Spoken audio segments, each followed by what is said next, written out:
But I remember the first sergeant at the time that I had, specifically speaking, um, was like, yeah, this may be repealed, but this is still the Marine Corps. Like, it is what it is, you know? Um, so I was still very scared. I still lived in West Texas. I was still in the same scenarios. So it's not like just because I told my mom that the rest of the world was going to come with open arms welcoming. Were you in the reserves? Hmm? Oh, okay. Yeah. And I was going to school at the time too. And yeah, I mean, my mom accepted it, but didn't talk about it.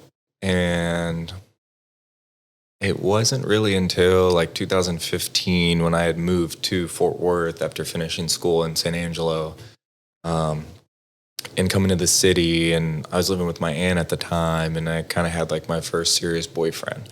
And he was a flight attendant, and so I was traveling the world with some guy and posting pictures on Facebook like, oh, I'm in Spain. Oh, how romantic. Yeah. And my aunt didn't really say anything, and I just kind of go off on the weekends and be like, oh, I'm staying with so-and-so. Like, well, we're doing whatever.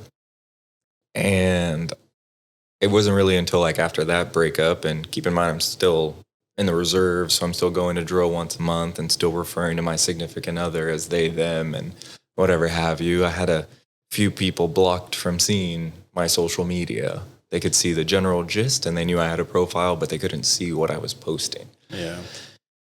And it was probably 2015 when that first serious relationship had kind of drizzled out, and I attended like my first Pride. And at that point I was like, you know what? Like, I deserve to be happy. I deserve to be who I want to be. I deserve anything and everything that everyone else gets in this life, right?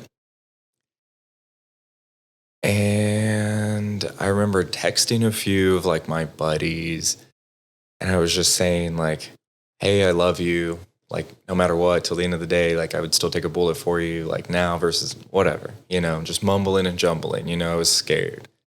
And I had attended that Pride, and I was in full force, like ready to come out to the world. Not that I really like owed the world anything, but I owed it to myself to be transparent with everyone that I've encountered on life. And I wanted them to love me for me as much as I loved them for them.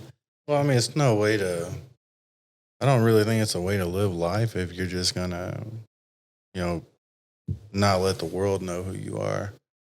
I mean, I've got, I don't know, probably like 3 or 4 guys and girls that I was with in the Marine Corps, and you know they're gay now. Well, I mean, I'm sure they were gay, but you know they came out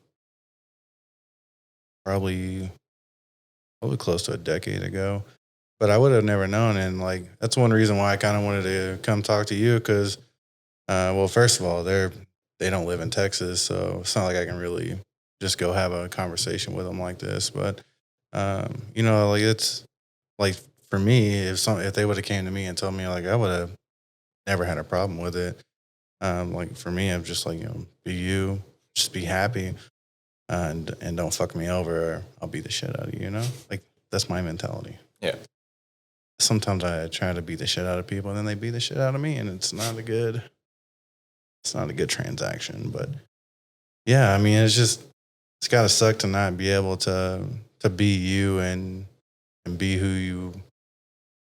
I just feel like that would be so draining to go every day and say, you know, I have this, I behind closed doors, I'm all of this. And then as soon as I get out into the public, like, oh, can't tell anybody because somebody might look at me weird.